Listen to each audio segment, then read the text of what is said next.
Assalamu alaikum dostlar, barыңыздарга Агая штатынан чоң жалынды салам. Бүгін 19 июнь, жумушка жаңы эле чыктык. Диспетчерим Кыргызстанда болсо дагы эртең менен жазып жибериптир. Алмаз байке иштейли, жүк бар дейт.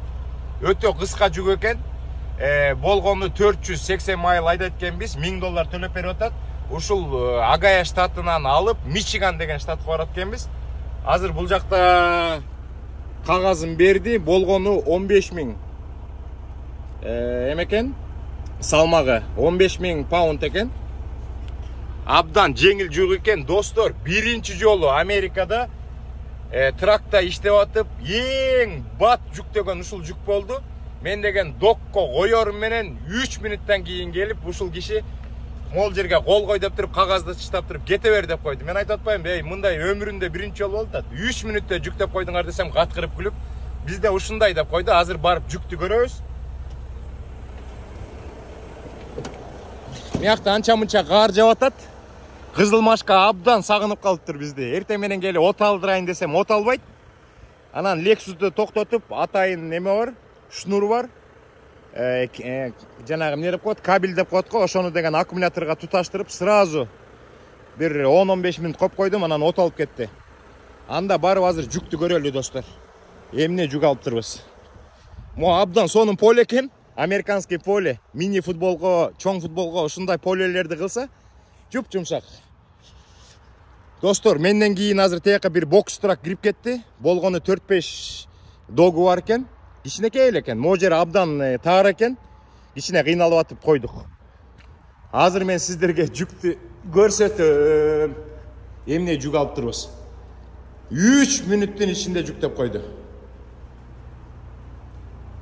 Көрдүңүздөрбү? Эмне деген место бош калды. 1, 2, 3, 4 гана палет экен. Эмне экенин билбейм, бул доскалар экен ичи. Ушундай жүктөрдү алып калабыз достор. Билбейм, муну деген тарттырсамбы, тарттырбай эле койсомбу? Асты жак болот атат, эгер мояк силкийт да. Амяк болсо тынч болот. Тийбей деле койсом болот экен. Достор, өткөндө мен деген бир жолу стейтментти чыгарып, сиздерге бир жумада ушундай жакшы пайда көрдүк десек, көптөгөн мекендештер сен кандай кылдың, Нью-Джерсиден Колорадога жүк алып, экинчи жүгүң Колорадодан башталбай, кайра Агаядан Колорадога барып турсуң. Сен эмне самолет менен учуп келип кеттиңби дейт. Ошол видеону койгондо сиздерге түшүндүрүп бербедим беле. Кээ бирде ушундай жүктү алып калабыз. Көрдүңүздөрбү? Жарымынан көбү бош. Азыр мен деген кааласам, бизге деген эч кандай сыйыл берген жок. Эгер мен кааласам, диспетчерге чыгып туруп азыр айтам, сүрөтүн жиберем дагы, айтам, Мичиганга дагы бир жүк барбы дейм. Бар деп туруп ушул эле жерден экинчи жүктү таап берип койушу мүмкүн. Ал жүктү бул жака салабыз. Мичиганга барганда экинчи алган жүктү тыштайбыз дагы, бул жүктү апарып коебуз. Буга азыр $1000 төлөп берип атат, 480 майлга. Эгер мен экинчи жүктү алып калсам, ага дагы дополнительный жүк берет. Ошон үчүн түшүнүп коюш керек. Кээ бирде биз бир жүк алып калабыз, кээ бирде эки жүк алып калабыз. Жана flatback деп атпайбызбы? Үстү ачык. Үстү ачык трейлер сүйрөп жүргөндөр flatback. Алар деген постоянно 2 жүк, 3 жүк алышат. Ошону да түшүнүш керек достор.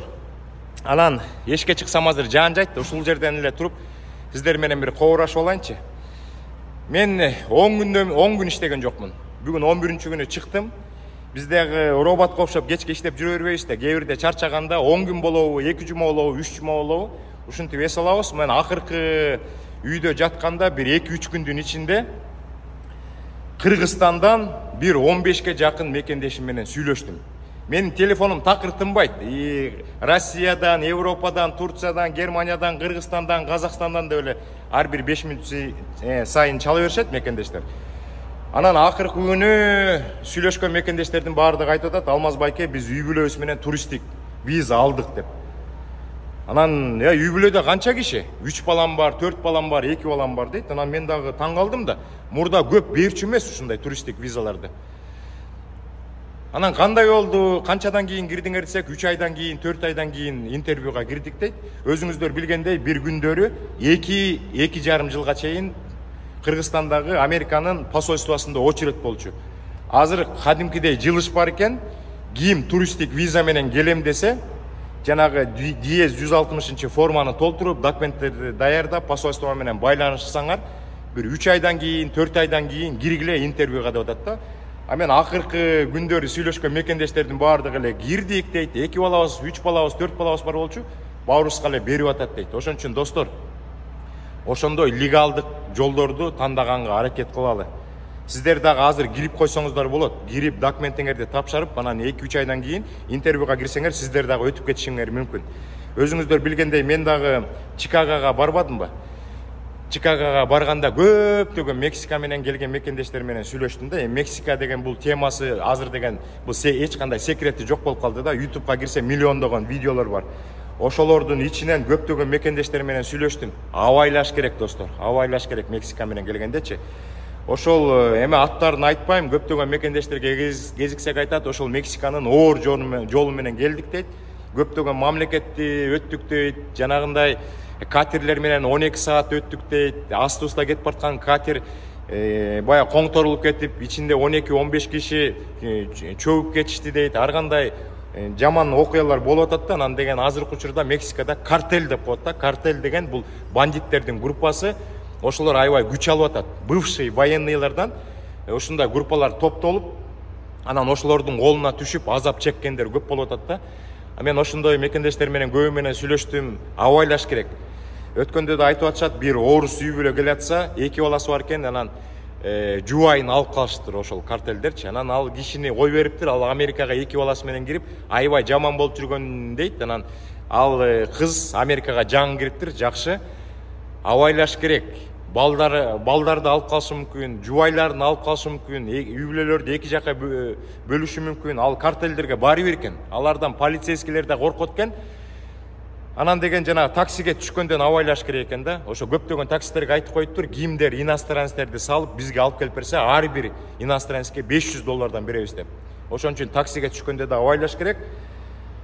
Билбейм, Мексика жөнүндө мурда деген көп нерселерди билбей, мен да башкача ойлончу экенмин. Ушул Чикагога барып келгенден кийин көптөгөн мекендештер менен сүйлөшүп, ошол картелдерге колуна түшүп, азап тозоктордун баарын көрүп, эптеп алардан кутулуп чыгып, полицейскилер келип кутултуп, бирок полицейскилер өзүлөрү коркот экен.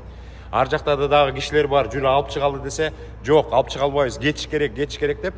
Ошон үчүн Мексика менен келем деген мекендештер жети өлчөп бир эметиш керек да, kesиш керек да. Эми баягы балдары жок болсо да түшүнсө болот. Анан балдар менен через Мексика жана 5-6 өлкөнү, 10 чакты өлкөнү өтүп, азап тозоктордон өткөн бул балдар менен абдан болбойт деп ойлойм да. Ошон үчүн абайлаңыздар, анда бул жүктү биз жеткизели, Кудай буйрса. Анан жумушка чыктык, бир 2-3 жума иштегенден кийин Нью-Йорк, бүткүлө Нью-Йоркко барабыз. Мекендештер менен кезигип, жакшынакай маалыматтарды бергенге аракет кылабыз достор.